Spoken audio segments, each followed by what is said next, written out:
Sa kasaysayan, ang Pilipinas ay laging handa at bukas ang loob tumulong sa mga bansang nangangailangan ng tulong. Ang kabutihang asal na ito na may katuwang na pag-aalaga, pakikipagkaibigan at may mainit na pagtanggap sa mga bisita ay may malalim na pinagmulan. Kaya naman, ang mga Filipino ay kilala sa kanilang hospitality at kabutihang loob na magmula noon ay ipinapakita na nito sa buong mundo. Karapat dapat banggitin na may matagal ng tradisyon ang Pilipinas na magbigay ng tahanan sa mga dayuhang nawala ng tahanan dahil sa digmaan, kaguluhan, karahasan o kalamidad. Sa videong ito, aalamin natin ang mga bansang pinagbuksan ng pinto at pinatuloy sa tahanan ng Pilipinas noong kailangan nila ng matutuluyan noong oras ng krisis at kaguluhan. Kaya mga ka-amazing, simulan na natin!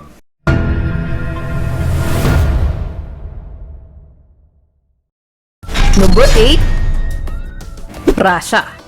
Noong 1923 hanggang 1947, panahon ng ikalawang digmaang pandaigdig, ay dumating sa Pilipinas ang 800 White Russian refugees upang takasan ang pang-aapi mula sa Red Russians o mga taga-suporta sa Rebolusyong Socialist noong taong 1917. Sila'y nagmula sa isa sa mga huling military stronghold, ang White Russians. Ito'y isa sa mga dahilan kung bakit mga 8,000 mula sa Russia ang nagtungo sa mga pier ng Asya.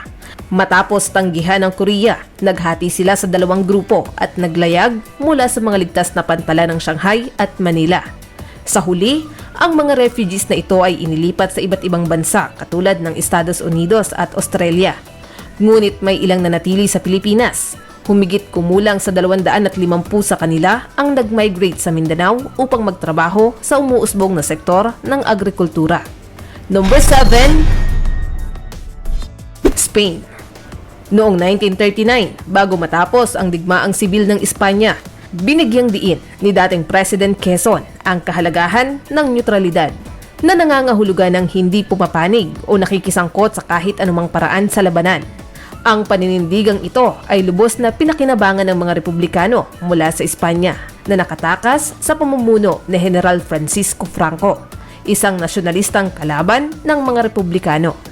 Tinatayang nasa 250,000 Spanish Republican kasama ang kanilang pamilya ang napilitang magtago at tumakas sa France at North America para maiwasan ang kamatayan. Naharap sila sa mga kahirapan sa paghahanap ng matutuluyan. Ngunit ang mga dating kolonya ng Espanya, katulad ng Mexico, Dominican Republic at Pilipinas, ay tumulong sa kanila. Number 6. Israel. Mula 1934 hanggang 1940, nagbigay si dating Pangulo Manuel L. Quezon ng mainit na pagtanggap sa halos 1,200 refugees mula sa Europa at Israel. Mula sa Europa at Israel na nagsilayas mula sa pag-uusig ng mga Hudyo noong ikalawang digmaang pandaigdig. Inialok ni Pangulong Quezon ang kanyang lupa sa Marikina upang magbigay ng tirahan sa mga refugees na ito. Siya ay may matinding dedikasyon sa pagtataguyod ng pagtanggap sa mahigit 30,000 refugees at mas pinadali ang pagkuha ng work visa sa Pilipinas.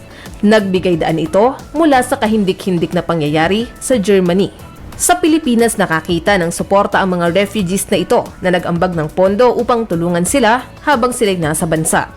Bilang pagkilala sa humanitaryong pagsisikap ni Pangulong Quezon, itinayo ang isang monumento para sa kanyang karangalan sa Israel.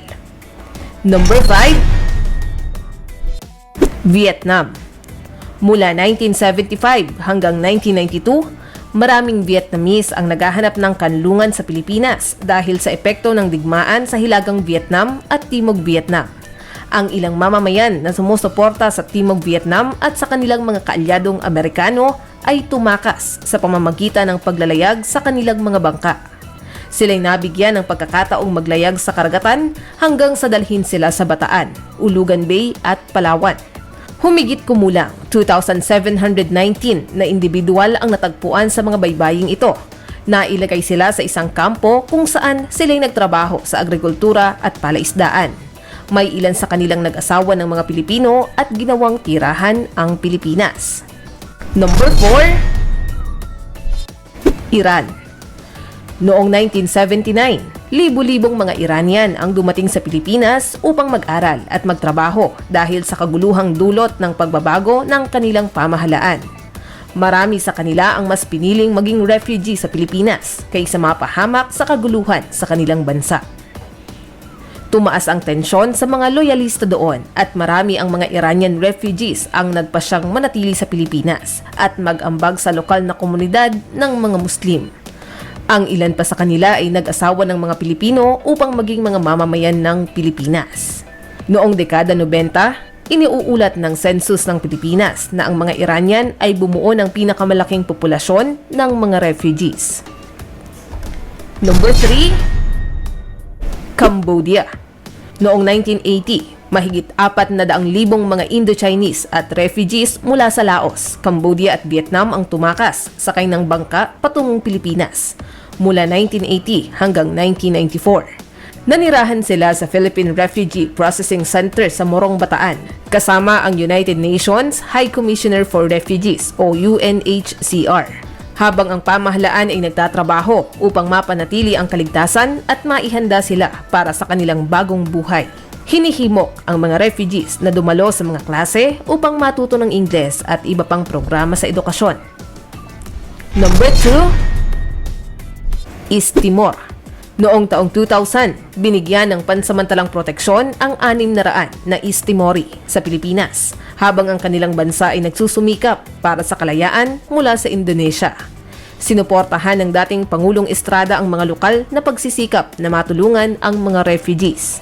Naglaan ang Simbahang Katoliko sa Maynila ng $200,000 para sa layuning ito. Pagkatapos maibalik ang seguridad sa East Timor, bumalik na ang mga refugees sa kanilang bansa, pati na rin sa Indonesia at iba pang mga bansa. Number 1, China. Noong 1940, ang mga Chinese na naging biktima ng civil war sa kamay ng mga komunista sa China ay tinanggap sa Pilipinas. At binubuo ito ng 30,000 mga komunista na galing sa mainland China. Sa ilalim ng patakaran ng Kongreso noong 1940, nilimitahan ang bilang ng mga immigrants na maaaring pumasok sa 500 kada taon. Subalit nagkaroon ng exemption para sa mga refugees upang makapasok sa ibang bansa. Ang Pilipinas ay kilala sa pagkupkop ng mga refugees mula sa iba't ibang panig ng mundo at ito'y isang kahangahangang halimbawa ng pagiging makatao. Hindi natin hinuhusgahan ang relihiyon, kulay, kultura, lengguwahe o paniniwala. Ang mahalaga ay ang pangangailangan ng proteksyon, seguridad at pag-asa para sa kanilang kinabukasan. Ito'y isang halimbawa ng pagpapahalaga ng mga Pilipino sa pagtulong sa nangangailangan, lalo na noong tayo mismo ay naging biktima rin ng karahasan. Ang ating pagtulong ay hindi dahil para ating ipagmalaki. Ito'y patunay na bukal sa loob natin ang tumulong.